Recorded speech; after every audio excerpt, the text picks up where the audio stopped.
नमस्कार, आप देख रहे हैं बेस तक। मैं रजत देवगन। 2022 का आखिरी कारोबारी सत्र था आज, लेकिन बाजार में आज शुरुआती संकेत तगड़े मिल रहे थे। एशियाई बाजारों की चाल तेज थी। ऊपर से अमेरिकन मार्केट्स पिछले सत्र में तेजी दिखा के गए थे। नैस्डैक तो 2.5% चढ़ गया था। वहां पर आईटी स्टॉक्स जबरदस्त तरीके से चढ़े थे। तो ऐसा लगा कि आज बुल्स के पास एक मौका है। ट्रेडिंग सत्र आखिरी है इस साल का, तेजी पकड़ सकते हैं। 18,230 के लेवल के ऊपर खुलेंगे और बिल्कुल वही हुआ। 18,259 के लेवल पे खुल गए, लेकिन 18,265 तक ही पहुंचे थे। ऊपर से फिर आ गई मुनाफा वसूली, तो कन्विक्शन थोड़ा कम नजर आया आज के सत्र में। हायर लेवल पे प्रॉफिट बुकिंग हुई है। आज के दिन का लो लगा है 18,080 का, क्लोजिंग आई है 18,105। 85 अंक गवाकर निफ्टी ने क्लोजिंग दी है। निफ्टी बैंक 265 अंक कमजोर होकर बंद हुआ है। ऊपरी सरों से देखोगे तो झटका थोड़ा ज्यादा नजर आएगा। सेंसेक्स 293 अंक खोकर बंद हुआ है। एडवांस डिक्लाइंस निफ्टी के 21 शेयर्स हरे निशान में, 29 शेयर्स लाल निशान में बंद हुए। लेकिन जो तेजी पकड़े हुए थे उसमें था बजाज फिनसर्व, बजाज ऑटो। 1.5% से 2.25% के रिटर्न बैठ गए यहां पर। इसके अलावा टाइटन, ओएनजीसी, कोल इंडिया जैसे स्टॉक्स साल के आखिरी कारोबारी सत्र में हरे निशान में बंद होने में कामयाब हुए। गिरावट वाली सूची जिसमें एसबीआई लाइफ सबसे ऊपर था, उसमें 2% की गिरावट देखने को मिली। आयशर मोटर्स हल्का हो गया। ग्रासिम, आईसीआईसीआई बैंक और भारती एयरटेल जैसे स्टॉक्स 1.5% से 2.25% आज के सत्र में हल्के हुए। एफएनओ गेनर्स में नाम आया श्रीराम ट्रांसपोर्ट फाइनेंस का। पिछले कुछ दिनों से दबाव में था, लेकिन अब आज पलटी मारी तो 5% चढ़ा। इसके अलावा मन्नापुरम 4% से ज्यादा चढ़ा। Canara bank, IDFC first bank और आईडीएफसी जैसे स्टॉक 3.5% से 4.25% तेज थे। गिरावट में एसबीआई लाइफ ही दिखेगा, निफ्टी का ही टॉप लूजर है। इसके अलावा पिडिलाइट, आईसीआईसीआई बैंक वायदा कारोबार पे हल्के हुए आज।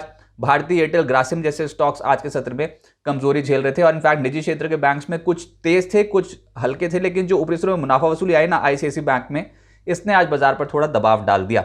सेक्टर स्पेसिफिक आपको फिर से सरकारी बैंक से नजर आएंगे। साल का आखिरी कारोबारी सत्र है तो सरकारी बैंक को भूल नहीं सकते, क्योंकि ये डोमिनेट कर गए 2022 को। पूरे साल जबरदस्त रिटर्न दे दिया इस पूरे इंडेक्स ने।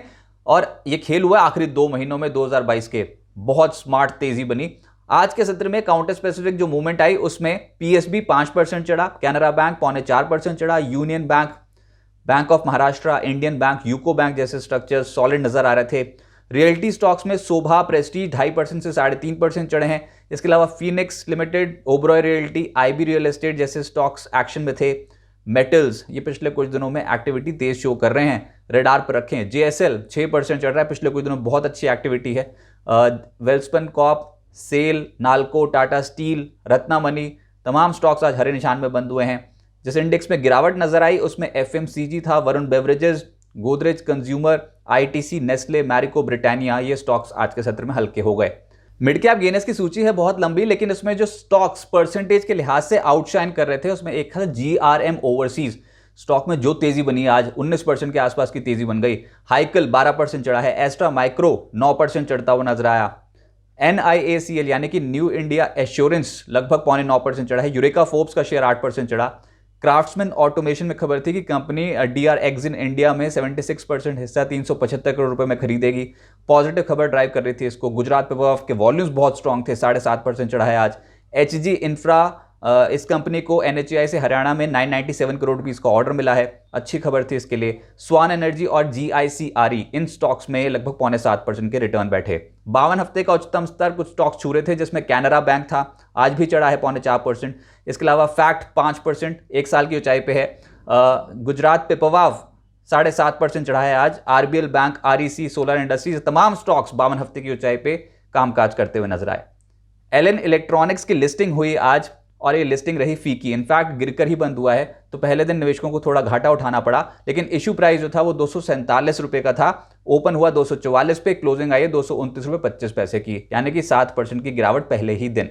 2022 में भारतीय बाजारों ने कमाल किया, रिलेटिवली कंप्लीटली आउटशाइन कर गए हैं दुनिया भर के बाजारों को। डेवलप्ड मार्केट से तुलना कर लो या फिर आप एशियन पीयर से तुलना कर लो, और डेवलप्ड मार्केट से अमेरिका से ही तुलना कर लो। डाउ जोन्स 8%, 9% के आसपास नीचे है 2022 में। नैस्डैक का तो सुपड़ा ही साफ, लगभग 33-34% नीचे है 2022 में।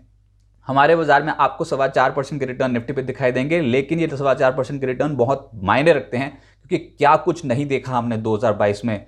यूक्रेन रूस का युद्ध देख लिया, महंगाई का मुद्दा इतना सेंसिटिव हो गया कि उसके चलते सेंट्रल बैंक्स ने ब्याज दरें बहुत स्पीड से बढ़ानी शुरू कर दी।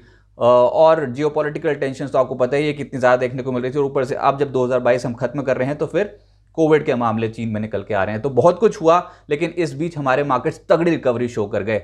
निफ्टी बैंक 21% चढ़ता हुआ नजर आया है और कंप्लीटली डोमिनेट करके गए हैं बैंकिंग स्टॉक्स 2022 को। सेंसेक्स में लगभग 4.4% के आसपास के रिटर्न बैठे, तो कह सकते हैं इंडियन मार्केट्स का परफॉर्मेंस बहुत स्ट्रांग था। हमारे वैल्यूएशंस जो है यहाँ से थोड़े स्ट्रेच नजर आ रहे हैं, लेकिन ये ऐसा ही सिलसिला चलेगा बिकॉज हमारे फंडामेंटल्स बहुत इंटैक्ट हैं। अब आगे क्या होगा? 2 जनवरी को जब हम दोबारा कामकाज करेंगे, पहला ट्रेडिंग सेशन होगा 2023 का, लेकिन ज़्यादातर बाजार जो होंगे ग्लोबल मार्केट्स वो हॉलीडे मूड पे होंगे, छुट्टी पे होंगे बिकॉज ऑफ न्यू ईयर। तो हमको अपने बलबूते चढ़ना होगा और देखते हैं कैसे ट्रेडिंग पैन आउट होती है। लेकिन जो ट्रिगर आएगा वो एक तो ऑटो सेक्टर को क्लोजली मॉनिटर कर लेंगे, क्योंकि अब दिसंबर के ऑटो बिक्री आंकड़े आने हैं, उन पे नज़र रहेगी। इसके अलावा पीएमआई के आंकड़े बहुत इंपॉर्टेंट रहेंगे अगले हफ्ते।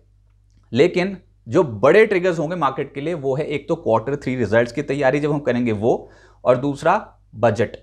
प्री बजट बाइंग अगर होनी शुरू हुई तो काउंटर स्पेसिफिक मूव्स तगड़े मिलेंगे और बाजार को बस इसी का इंतजार रहता है। अक्सर ऐसा होता है कि जनवरी जब स्टार्ट होता है तो शुरुआत में जो शुरुआत के 10-15 दिन होते हैं जनवरी के, उसमें प्री बजट बाइंग होती है और बाजार कुछ पॉजिटिव संकेत देने शुरू करता है। पिछले 2 साल का डेटा उठा के देख लो, बस 2020 वाला मत देखना, 2020 में तो एकदम से हड़कंप हो गया था कोरोना के चलते।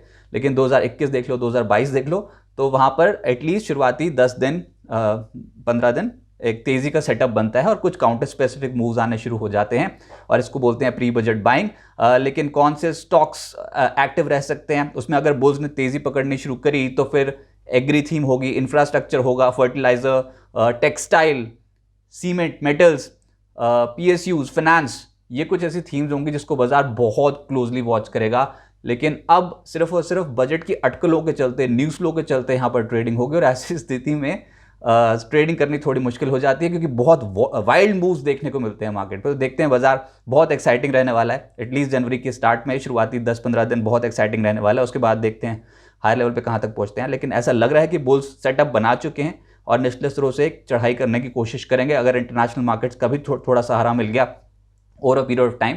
लेकिन फिलहाल आप कुछ जोन्स नोट कर लीजिए, जोन्स में कोई बदलाव ज़्यादा होगा नहीं बिकॉज बाजार ने कोई बहुत बड़ी चाल दिखाई नहीं है। लेकिन फिलहाल बाजार में 18,230, 18,265 ये हायर लेवल पे एक रेजिस्टेंस पॉइंट है और निफ्टी पे 18,050, 17,960 ये एक सपोर्ट जोन्स की तरह एक्ट कर रहे हैं। और जब तक ये 18,050, 17,960 के ऊपर रहता है बाजार, तो ये तेजी का सेटअप बनेगा और प्री बजट बाइंग की आप उम्मीद कर सकते हैं। और अगर बाजार में प्री बजट बाइंग आ गई तो कमाल भी हो सकता है। लेकिन जाते जाते उम्मीद ये करते हैं कि नया साल आपके लिए प्रॉफिटेबल हो, आपके पोर्टफोलियो में मोटी कमाई हो और बिस्तक के पूरे परिवार की ओर से आप सभी को ही नववर्ष की हार्दिक शुभकामनाएं।